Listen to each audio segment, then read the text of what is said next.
Back here on the Cover 3 podcast, continuing with our big game breakdowns for the first round of the college football playoff. Now we've got Miami, the 10 seed, last team in the field, going to take on Texas A&M. So this is a matchup that we saw a couple years ago. What was it, Mario year one, Jimbo last year? Was it the last year of Jimbo? And then yeah, that was, we all wanted under there hard.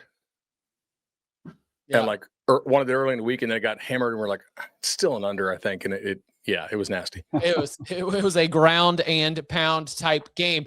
Now, I will say that we've got offenses that can go out there and score a little bit here. I'm not going to, tip my hand one way or the other on if I'm going to be looking at the total. But if you see it here, 51.5, watching on youtube.com/cover3, not expecting fireworks, but not expecting anything close to that Alabama-Oklahoma rock fight, according to the odds makers.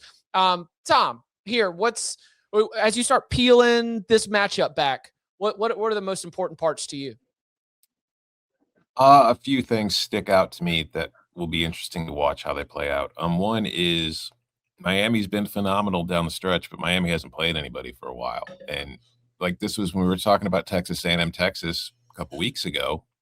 Like they played Notre Dame earlier in the year, and it's like you do wonder if you go that long without playing a really, really good team, how prepared you're going to be when you have to face that really, really good team. And I think Miami's in a similar situation. So it will be interesting for them to do this against a very good A&M team. But also I think the most interesting aspect of this is that they're playing on the road. And Miami's only played 4 road games this year.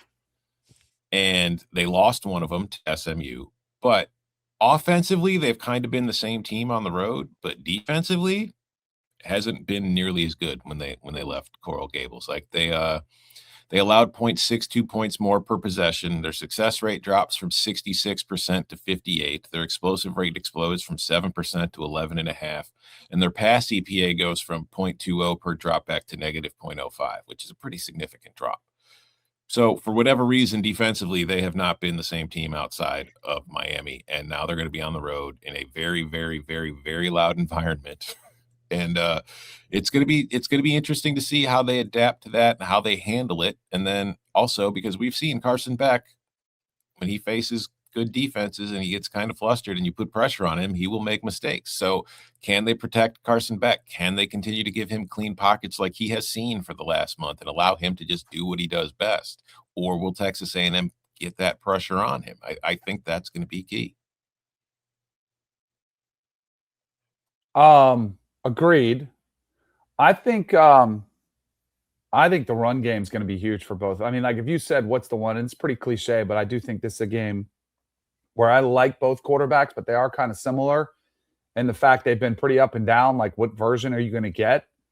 So I think if you can shut down the run and turn this into a quarterback game, like that's probably an advantage. I also I think both these teams have really good run games.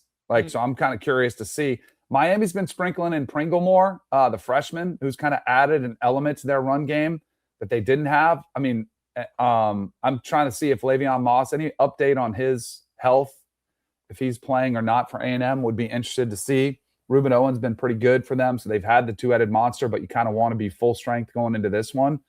And it just takes the pressure off your quarterback. I mean, I think both of these schools, you want to be in more manageable situations. I think if it's 3rd and 12, 3rd and 9 plus, with both of these teams, you're kind of like, like almost not wanting to watch what happens. You're like, I hope we don't hope we don't screw this up.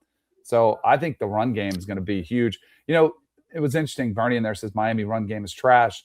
It was trash at SMU, and they've got to get a little bit more creativity. They kept running the same concept over and over to zero success. So we'll see if they can sprinkle some new looks in there, come up with some action that'll work a little bit better than they had against SMU. I kind of think that both these defenses have to feel pretty good here. So A&M wants to play a lot of man coverage. Beck is not a run threat at all.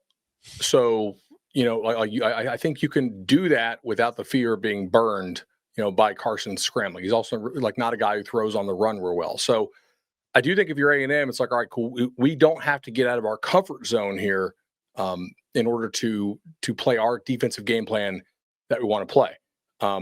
They have been run on a little bit this year, though. Texas ran the ball on them pretty well. So I'm sure if you're Miami, you're like, all right, but we think we can move this front a little bit. It's not quite as good maybe as it was in past years against the run. I also want to see if Scooby Williams plays, like pretty nice linebacker for them. I think he was on, like, did he not play against Texas or did he go down against Texas? I forgot, but I know he's one I have circled there. On the other side, I really think that Miami has a pretty good chance here, even though I like A&M's offensive line a lot, like to get home with 4 and not have to blitz. And I think that allows you, A&M's a really good screen team. And if you're not having to blitz them a whole lot, I think that gives you more eyeballs and more arms to tackle those screens, right? So that's kind of going to be the key. Like, can Miami run the ball? And what does A&M do? If that's kind of your game. If Miami gets home with 4, I do not think Marcel Reed is a good enough passer. And if they're getting home with 4, they will have more bodies against the screen game. If A&M can block Miami's down 4, you got to make them start doing a lot more blitz stuff, which I don't think they're quite as good at. That's not really a thing that Heatherman did a lot when he was at Minnesota, and Miami hasn't had to do that a lot this year. So if the A&M offensive line steps up and they can get these guys, they can get the 4 blocked, I think A&M's got a pretty good shot to score because then they'll pop some screens. Miami's got to blitz them a lot. If not, then I would have some real worries for the Aggies there. I got a question because, we all agree Miami has a very good defensive line. We agree that Texas A&M has a good offensive line. So you think Miami can get the pressure with 4. What's the last offensive line Miami's faced that was in anywhere near the same stratosphere as Texas A&M's? I mean, exactly right. Nobody. Syracuse is awful. SMU is okay. Yeah. Well, but you can't say Pitt. I was going to push back earlier. Yeah, I was going to push back earlier. That's a huge thing for me bad. to look at. Yeah, that was one of those things where I was looking at this matchup. I'm like, man, it's like I'm not going to sit there and be like, oh, they're going to get stonewalled because it's a really good defensive line. But it's just like, man, I can't remember the last time Miami's had to face an offensive line this good. So I was just actually excited to see the matchup. Very weird question to ask here, though, Tom. What is the last big-time defensive line that Texas A&M faced? Yeah, I know. Right. Both of these teams are kind of similar. Right. They haven't been tested very much, and the times they haven't, been great. Yeah, I mean, it's going to be an interesting game to watch. I know. Yeah. And it'll get the day started too.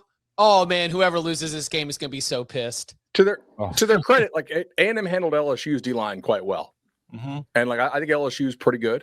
And Texas has body. I mean, Texas is a good D-line. Yeah. D-line. Yeah. I think Texas A&M's offensive line is awesome. I think it's much more battle-tested, I think, than Miami's D-line is. Yes. And I came into this season, obviously, with a lot of focus on Miami's offensive line, and I think that is still a huge part of their offensive success.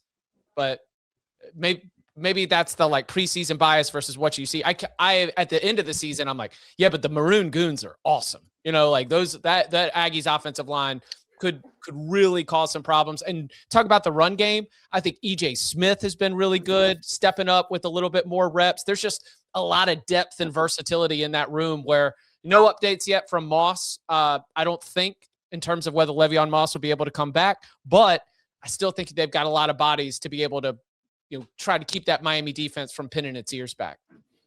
Agreed. I'm curious to go ahead. Yeah, go ahead, Danny. Honestly, I'm curious to see Malachi Toney, who, won a state championship as a quarterback. They've been wrinkling him in a little bit more in the pass game, some trick plays, some wildcat package. He is a weapon. And then I totally agree. Somebody in the chat put in there that the CJ Daniels has to step up because I do think Malachi Toney is going to consume a lot of attention when he's straight up receiver. And I saw CJ Daniels step up against Florida State in a huge way. That was probably one of his best games. So he's got it in him. So this could be one where he needs to step up and have a big game. The other injury to watch here is Keontae Scott, who's a really good DB for Miami. Not sure if he's going to play. He's been out. So if he's out, that is he's been really good for them. That's why I think it's so important to get home with 4 because you're going to need more bodies against them in the screen game there.